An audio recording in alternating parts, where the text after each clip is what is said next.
gun control for us is a fantasy. In a way that like people say, well, you're being unrealistic about printing a gun. I think it's more unrealistic now, especially going forward, to think you could ever control this technology.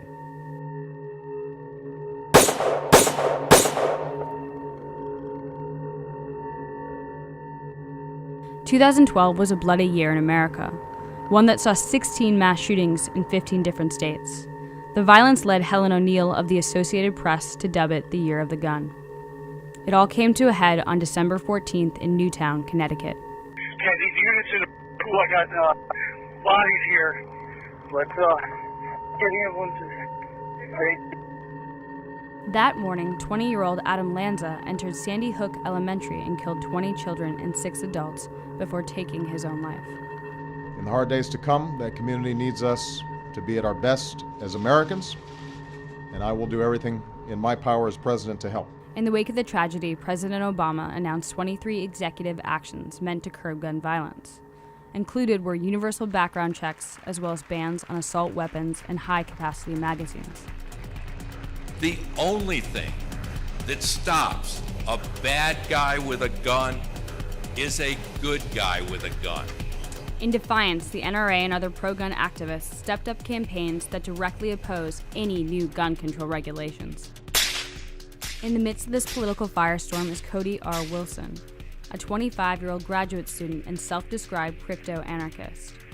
Cody is trying to put an end to the gun control debate with 3D printing. As one of the key figures in the wiki weapon movement, his goal is to produce and publish a file for a completely 3D printed firearm, one that anyone can download and then create with the right tools. He does this under the banner of his Austin, Texas-based company, Defense Distributed. 3D printing, or additive manufacturing, works like this. A computer-aided design, or CAD file, is created. That file is then sent to a 3D printer. The printer then builds the object in the CAD file by starting at the base and applying a series of layers. At the end of the process, a 3D printed item is born. So how will the ability to self-manufacture untraceable firearms affect the gun control debate? Motherboard traveled to Austin to get Cody Wilson's perspective.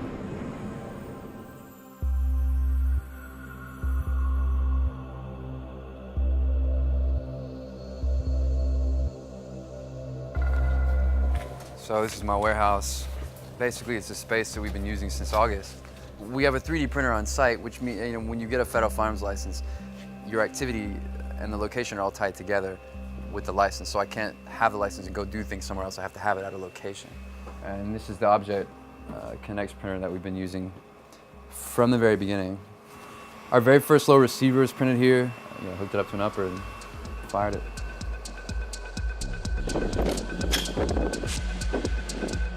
So the project begins and no one will listen to you. Okay, so this is testing the printed lower with an AR-57 upper. You fight just to be heard.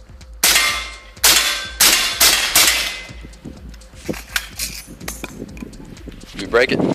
And then something changes and then you're heard. We hypothesized a gun control future, right? Even when they weren't coming for us. You said that 3 or 4 months ago. That's right. Joe Biden, this is no country for old men. We really don't think it's a stunt, man. I think the state's now making it easier for us to prove this point, whatever this permanent assault weapon ban is going to be. How's that national conversation going? Is this guy a hero or a villain? That's a good question. By Defense Distributed in Austin, Texas. My partner, Ben Denio, the guy who basically came up with the idea with me, we were on the phone and Ben was like, we could be like arms manufacturers. That'd be cool, right? And like, yeah, what about 3D printing, And at that point, we weren't aware that anyone had done it or was trying to. And I said, if we could print a gun, other people could do this. Like, what if we gave it away, open source style? What would that mean? And we realized, wow, this is really attractive.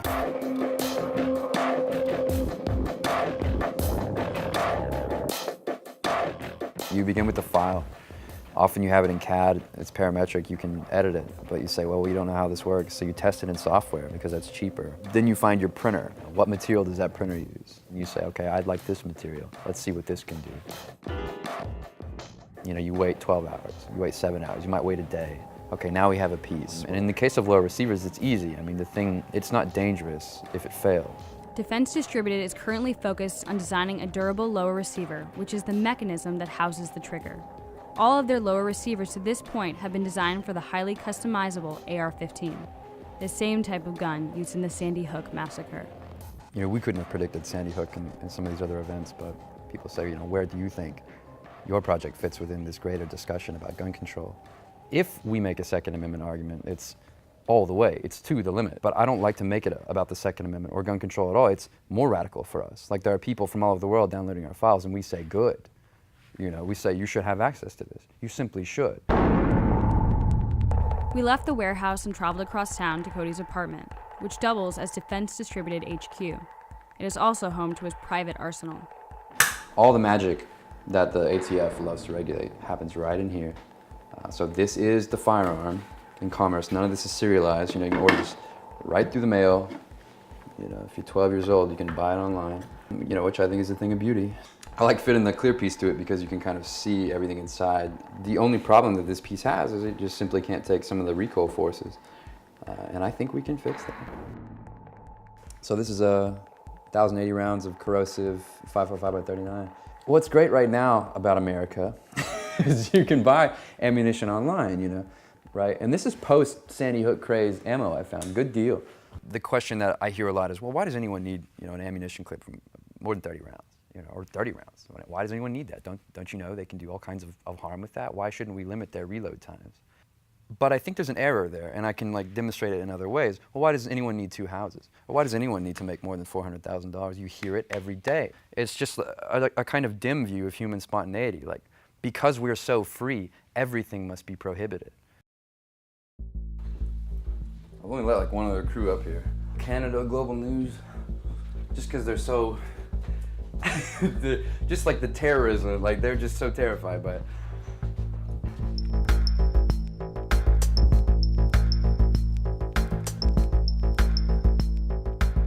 For historical purposes, right, this is a pre-band semi-auto. This is what it used to look like, kids.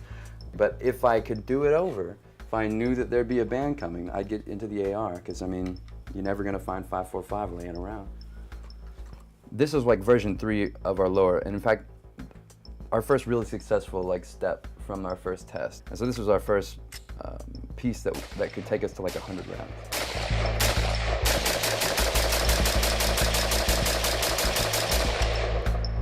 And like the design of the AR system allows this. I mean, people have carved lowers out of wood. You know, this isn't, we're not trying to say like, oh, you know, here it is. We're trying to prove a point. They're like, look, you can print this out of plastic. And just to take the New York Times point specifically, you can do this in your bedroom. You know, it's to prove this political point that, look, gun control doesn't mean what it meant in 1994.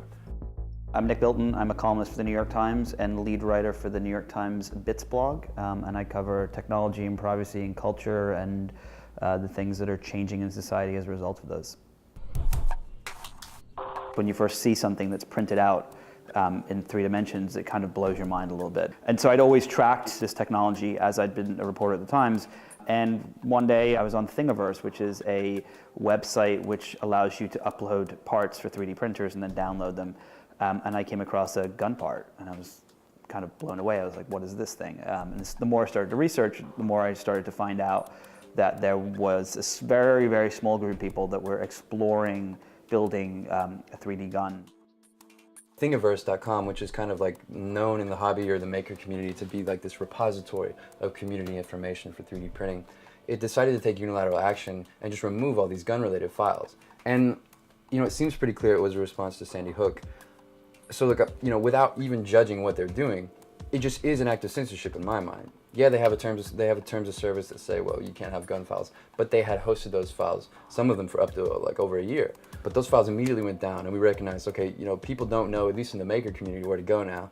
So we decided to launch defcad.org and hosted all the files that they took down. And then since then, people have now doubled the files that we have, just sending us files. I get files at least once a day, you know, sometimes more. Oh, cool, the Blaze article's out. People rushing to download online blueprints. So it's like, you know, and this will only reinforce what's going on. So it's a piece about our site, defcad, talking more or less about how, you know, there's a virtual rush on, oh yeah, I posted this list of all the government visitors to our site. Okay, there's not like strong sharing or anything on it yet, but... Cody Wilson had been featured in Wired, I believe, and then he'd also kind of made the news as his 3D printer had been taken away after he'd put a video online explaining what he was going to do. On September 26, 2012, Cody was notified that the 3D printer he had recently began leasing was being repossessed. The manufacturer's reasoning? Cody's lack of a federal firearms license and his public statements regarding the intended use for the printer. Well, so this is... These boxes are the Uprint SE Plus printer. This is as far as I had gotten.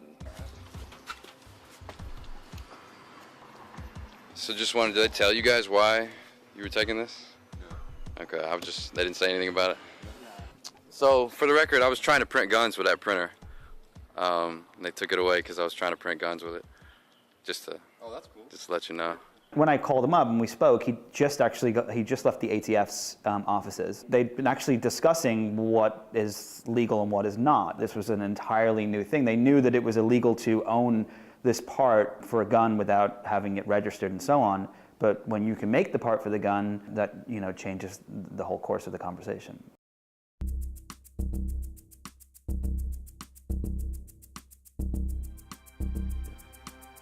Okay, that's the best way to talk about it. This whole piece, begins from an Aegis file that can be CNC milled into like a metal receiver. It's just not built for being in plastic. So when we had fired our first one, we noticed a lot of give in the back of the piece. It was bouncing, it was flexing, and then the recoil of the gun tore right through this buffer tower. So we doubled the thickness all the way around. And we thought, even marginally, that improves the strength, especially in the object material we were using. I'm kind of out here with only 2 or 3 people helping in Austin. We concentrate our efforts on lowers, and like I'm just now starting with magazines. And in fact, the whole operation has like pivoted. I've got like 4 or 5 guys, really all the people that I know are talented in SolidWorks, working on high capacity magazines. It proves the point much better than the lower receiver does. You can't ban a box and a spring. This is a Colt M16, a printed high capacity magazine.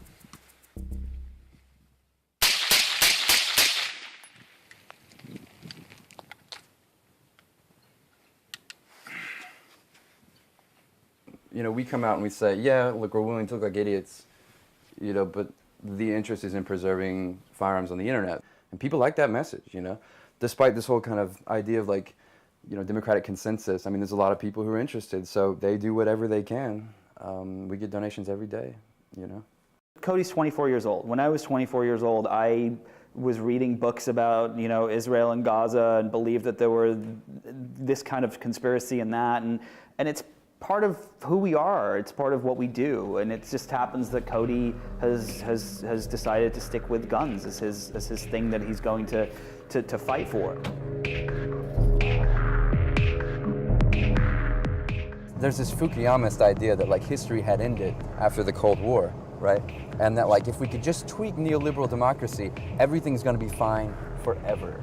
That like somehow this is like the final political form. I mean, this is ridiculous. And you can see it. There's no evidence of a political program anymore in the world. In America, there aren't genuine politics. There's the media telling you Barack Obama versus Mitt Romney is like the epic clash of ideology, when we both know they're globalist neoliberals. I mean, they both exist to preserve like the interest of this relatively autonomous class of Goldman Sachs bankers.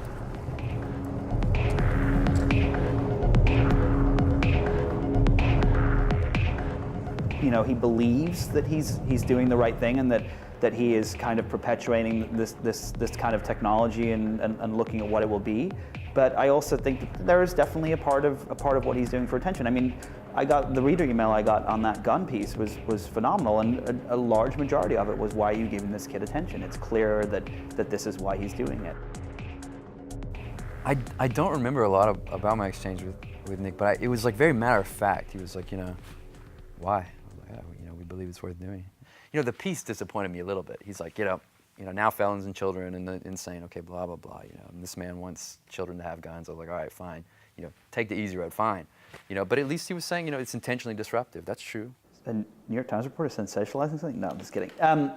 No, what's really interesting is, so as someone who's been covering 3D printers since they were essentially becoming into the mainstream a little bit, right?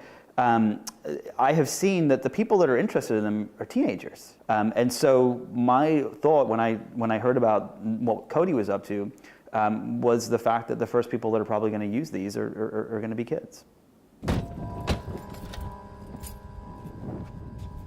The reality is he could be the canary in the coal mine that is showing us what the future may be. Right.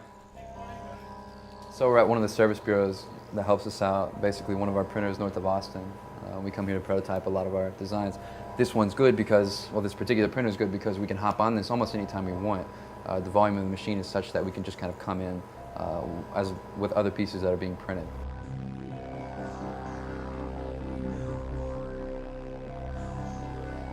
I truly do believe that in the next decade, the majority of Americans will have a 3D printer in their home. I truly believe that. They were printing out cups and plates and furniture and all these different things. And some of those people will be printing out weapons with that. And I think that that's something that we should be talking about now, not waiting until it happens a decade from now. The science fiction writers that we all grew up, they imagine worlds where technology solves problems. They don't imagine worlds where it creates problems and kills people. When Bree and MakerBot and those guys developed these 3D printers, they imagined people making clothes hooks and baby pins and all of these wonderful things that make the world a better place. They had no concept, none of us had any concept, that these things would be used to create weapons that would kill people. You have people like Cody that come along and look at something that you think is a cute little kitten and realize that he can program it to kill people. Other people can stand on our shoulders and learn from what we've done and take it farther. We reached out to Bree Pettis, who is CEO of MakerBot and co-founder of Thingiverse, but he refused to comment on this story.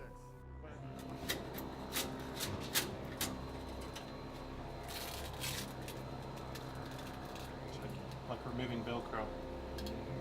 Technology always moves quicker than the law. So, you know, it was 6 years before Facebook was actually held accountable for all the privacy things that they'd done by the FTC, right?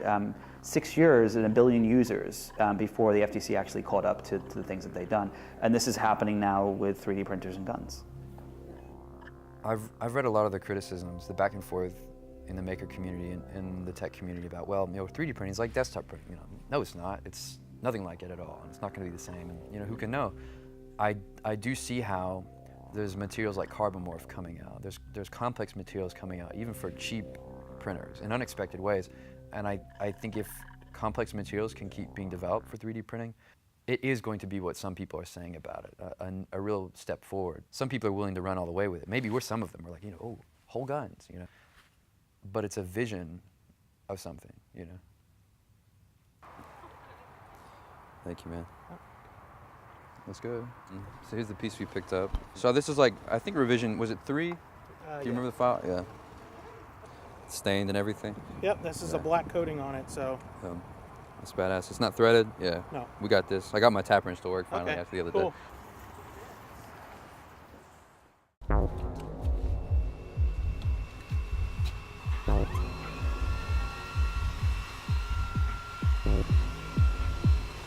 So we're printing 2 magazines today, like they're both 30 round. And the point is just a demonstration. So one's a USGI mag, it probably won't work very long, but one of these shells I think really will. But anything over 10 at this point proves a point. You know?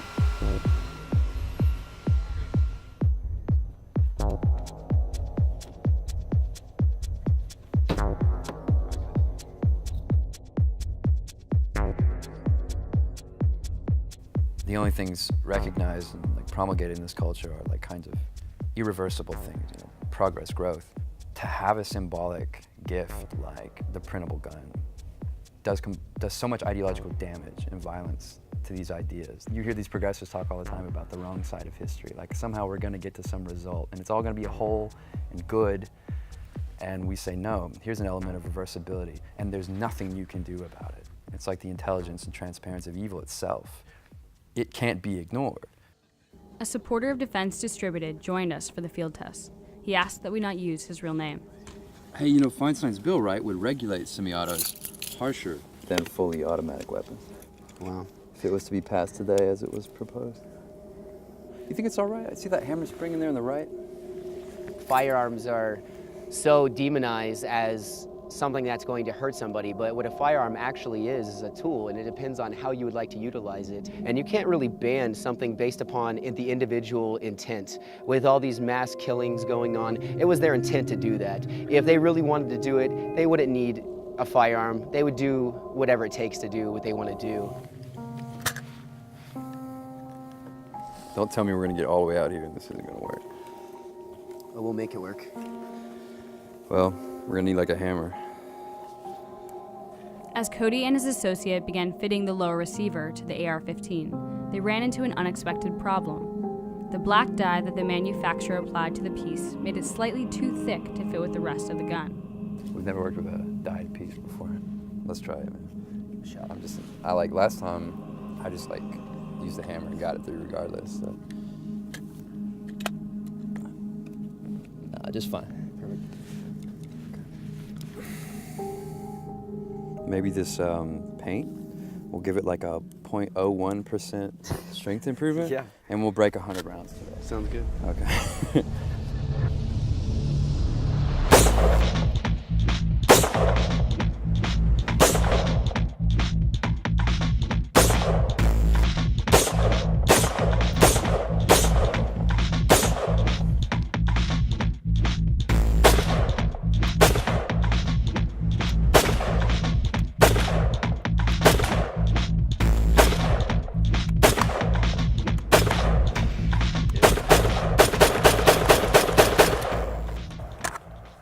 Empty?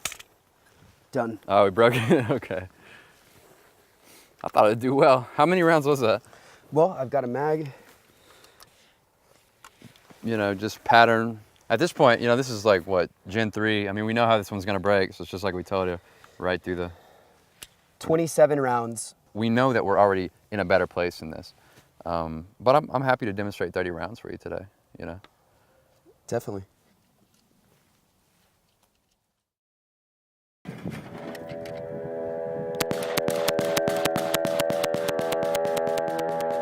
Shortly after we wrapped filming, Defense Distributed posted this video on their YouTube page. It shows the latest version of their lower receiver firing over 600 rounds without failure. When we reached out to the ATF for a comment on this story, a representative told us that there are currently no restrictions on an individual manufacturing firearms for personal use. They then directed us towards their FAQ. Then, on March 16th, Defense Distributed announced that the ATF had approved Cody Wilson's application for a federal firearms license. Cody is now able to sell the 3D printed lower receivers, but he won't. I don't think we're utopians. I think the real utopia is the idea that we can go back to the 1990s and everything will be perfect forever. All we're saying is, no, you can't. You know, now there's the internet.